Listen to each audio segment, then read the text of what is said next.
Yo, what's up po mga idol? Ngayon ay tuturo ko sa inyo kung paano mag dual split nitong ating iPad C. Yung kinakabit ko na po yun sa keyboard, sa mouse. Ito yung so yung mga idol, bago pa natin ipakikita, so mag-subscribe muna kayo sa ating channel at pag-pindot naman po yung notification bell at huwag kalimutan mag-like at share. So yun mga idol, tuturo ko sa inyo kung paano baga dual dito, no? So ayan po mga idol, naka-play po yan, pwede natin dalawahin. So ganyan lang po mga idol, pinagdadownload ako ng mga dito, tapos nakita ko mga idol, yan, ano to, backlit yan mga idol. So yan po nga ating keyboard mga idol. So ganyan po mga idol, kaya po na naka-play po tayo sa sa ibang LS, no, kay Ma'am Arian.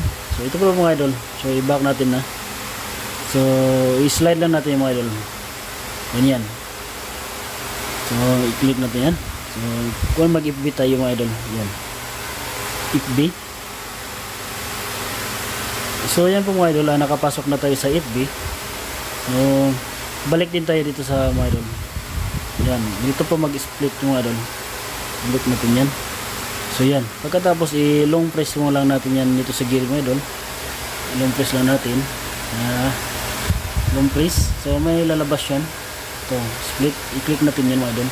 So ito na po mga idol, ito na yung Facebook, ito na rin yung mga apps na gamitin natin. So kailangan tayong mag-dual tayo, no. Okay, sa YouTube mga idol, ito, i-cancel natin yung natin YouTube, tapos hanap tayo na hindi YouTube. So yung mga idol, so ito, yan po mga idol, yan naka-dual na po mga idol. So yung mga idol, no, yan ang mga idol, no. Pwede yan i-dalawahin mga idol. Yan, naka-play yan, naka-play din sa kabila. So ganun lang yung mga idol, no. So ganyan lang po mga idol kadali mag-split ng Redmi Pad SE. Yan po mga idol, maraming salamat, okay, thank you mga idol.